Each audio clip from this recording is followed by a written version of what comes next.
John Fetterman bombed out on Tuesday night's debate against his opponent, Republican Dr. Oz. It was an embarrassing display, to say the least.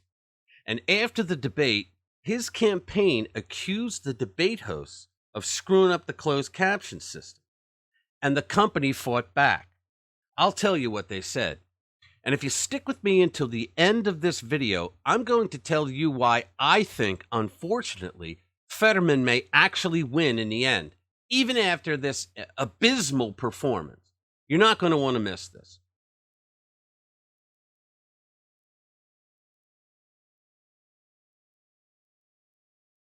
Hello and welcome back to the channel. My name's Rich, and in this episode of RPW Media, we're going to be discussing how John Fetterman had the chance to shine Tuesday night during the debate. Even with his disability after he suffered the stroke back in May, he had the chance to show everybody, hey, look, I may have auditory problem, but you know what? I'm there. I'm with it. He failed. He blew it. After his abysmal performance Tuesday night, we now have Democrats coming out of the woodwork saying he never should have taken to the stage. Well, they knew this all along. Don't fool yourself. They knew this all along. They knew that he was too radical for Pennsylvania. They also knew that he shouldn't be seen in the condition he's in. He shouldn't be running. I mean, if you feel bad for him, now, who can't, but he shouldn't be running.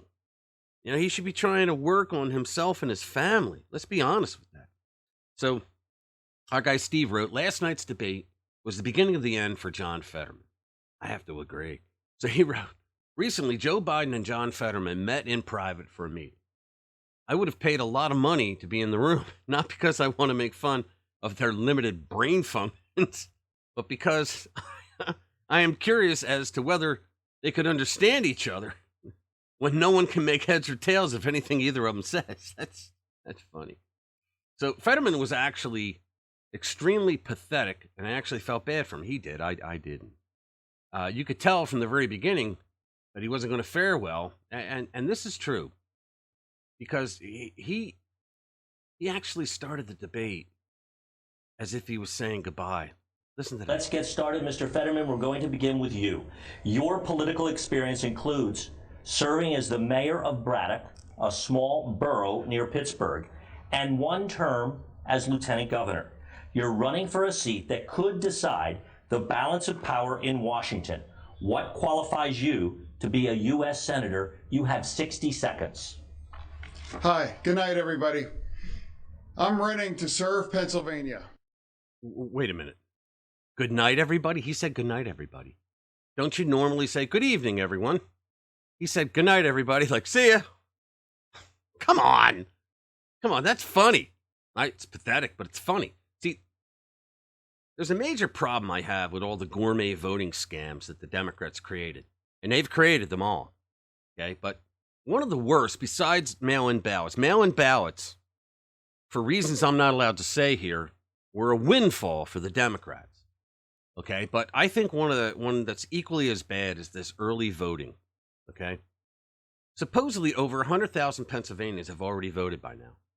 All right, they didn't know how messed up Fetterman is. They didn't hear about his policies, what he believes, that he wants to let 1/3 of all prisoners go in Pennsylvania, that he wants to release second-degree murderers that are in for life.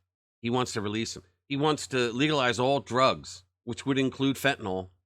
Okay, the guy is just a mess with policy. Okay, so these people, after being hidden by the Praetorian Guard and the Democratic Party, these people already voted. Now, how much you would have bet there's a lot of them out there that said, oh my God, what did I do? I voted for this guy. Because they voted early, right? They can't get their vote back. You can't. I don't think you can.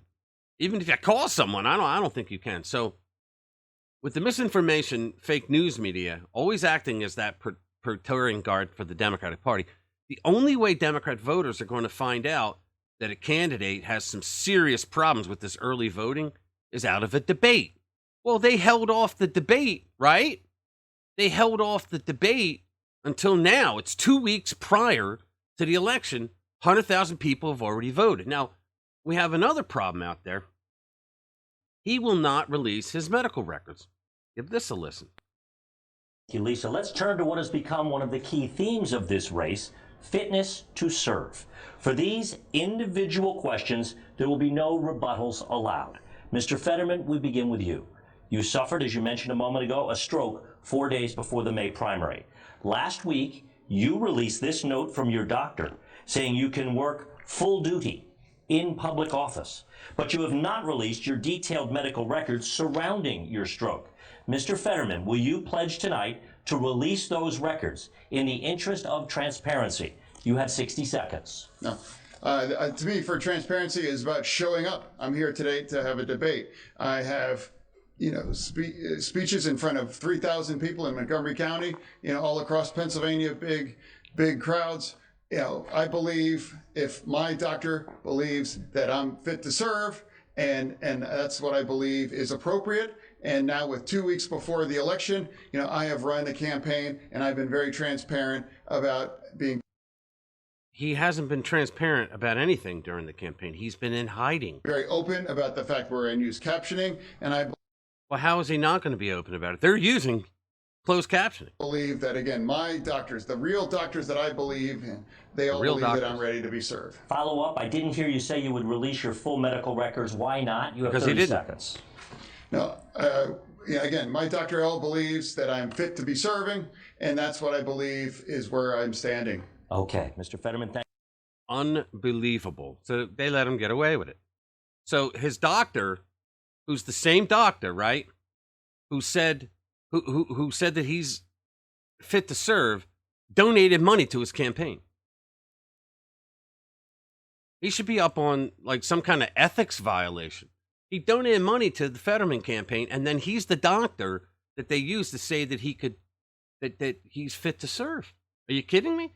Then the final one, which folks, I just have to show this. I don't want to pick on the guy, all right? And I'm not going to show all of them, but this is the third and final one that I have to show because it just shows that this guy's not with us. Well, he's not ready to serve. I'm sorry, but this is on fracking, which I'm from Pennsylvania. Fracking's very important in this state, okay? And the Democrats want to shut it down. So give it a listen. Oz rule. Mr. Fetterman, I absolutely support fracking. In fact, I live across the street from a steel mill, and they were going to frack to create their own energy in order to make them more competitive. And I support that, living closer to anybody else in Pennsylvania for fracking to myself. I believe that we need independence with energy, and I believe I've walked that line my entire career. This sounds exactly like what Joe Biden did when he said that he supports fracking. They remember in that debate, Trump said, wait a minute, you're on video saying multiple times that you didn't, right? So now here's the gotcha. I believe Democrats. Mr. Fetterman, I do have a specific question which you can continue on this topic, but you have made two conflicting statements regarding fracking. In a 2018 interview, you said, quote, I don't support fracking at all. I never have. But earlier this month, you told an interviewer, quote, I support fracking. I support the energy independence that we should have here in the United States. So, Mr. Fetterman, please explain your changing position. 60 seconds. I've always supported fracking. And I always believe that independence with our energy is critical, and we can't be held ransom to somebody like Russia. I've always believed that energy independence is critical, and I've always believed that, and I do support fracking. I must correct the record. Just a second, Mr. Oz. I do want to clarify something. You're saying tonight that you support fracking, that you've always supported fracking, but there is that 2018 interview that you said, quote, I don't. Folks, it's coming now. This is bad. I'm only showing it because the media wouldn't show this. I mean, think about it. None of the top three networks and plus CNN and MSN, they didn't show any of this. They didn't show it. In fact, they showed the only two clips that Fetterman actually got a coherent sentence out. But watch. Don't support fracking at all. So how do you square the two?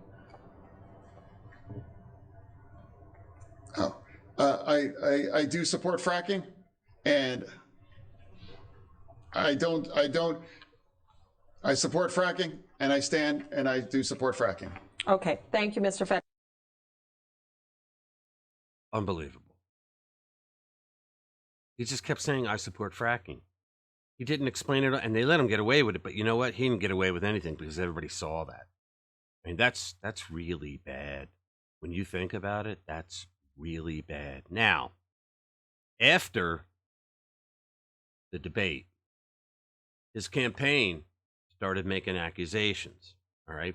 Everybody and their mother knew that he screwed up. He screwed up royally. It's bad, all right? So here it says, debate host Nexstar dismisses Fetterman campaign's accusations that closed captioning was filled with errors. They were trying to say that the closed captioning, that's why he was screwing it, was filled with errors, okay? And they fought back. It says here, according to John Fetterman's campaign, the closed captioning system used to support the Democrat in the debate versus Republican Dr. Mehmet Oz on Tuesday was slow and filled with errors. The debate host disputes this contention. Fetterman suffered a stroke in May, and he's had trouble speaking, yada, yada, yada. So they're saying following the Nexstar-sponsored discussion, Fetterman Communications Director Joe Calvello, I hope I didn't murder his name, told reporters that despite closed captioning issues, his boss performed admirably. So it turns out Nexstar refuted the argument that they said that there were mistakes and errors in the system.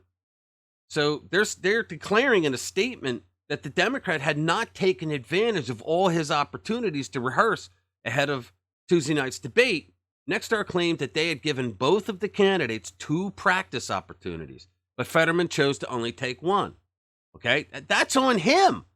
You can't blame the closed caption system. So they wrote, it is unfortunate that Mr. Fetterman is now criticizing the closed captioning process employed by Nexstar during tonight's debate. Gary Whiteman, Nexstar Communications chief, said in a statement, both candidates agreed to the technical setup for the closed captioning process weeks ago, which was implemented at the request of the Fetterman campaign.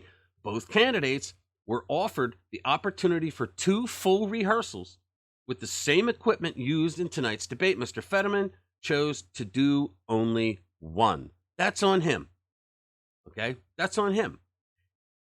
It followed up. In fact, Nexstar's production team went to extraordinary lengths to ensure the effectiveness of the closed captioning process and to accommodate several last-minute requests of the Fetterman campaign, he said. The closed captioning process functioned as expected during rehearsal and again during tonight's debate. We regret that Mr. Fetterman and his campaign feel otherwise. See, the fact of the matter is, they knew he screwed up, and they had to start making excuses. So you blame the worker. Isn't that what they did? They blamed the worker, you know? So that's really bad. Now, I personally think he's going to win anyway. And you want to know why? Because of this. In Pennsylvania, okay, we have a Secretary of State that is a criminal. All right? Just last week, we did a story where they allowed multiple ballots to come in. This happened during the primary process, too.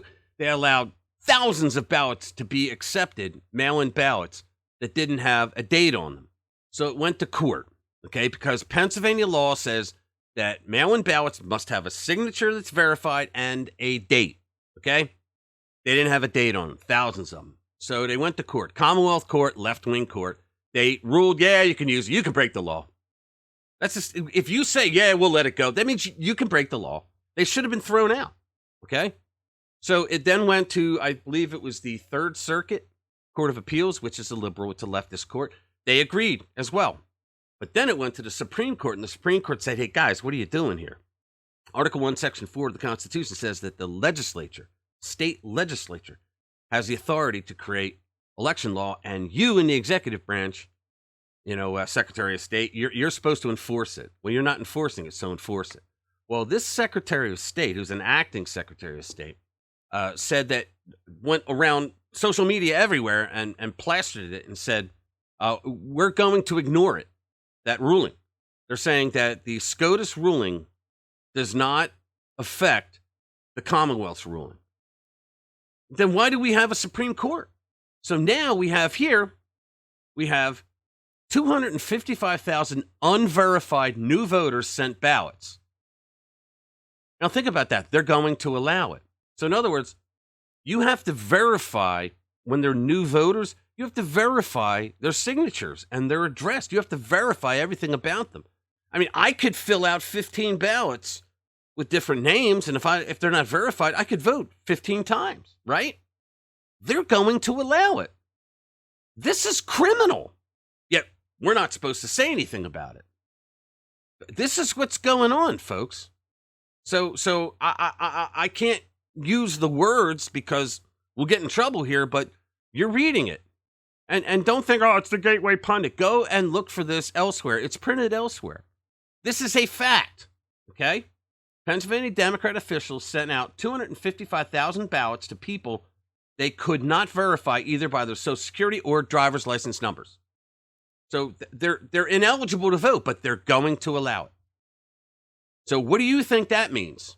I'll let you decide because, again, we don't have the free speech here to say it.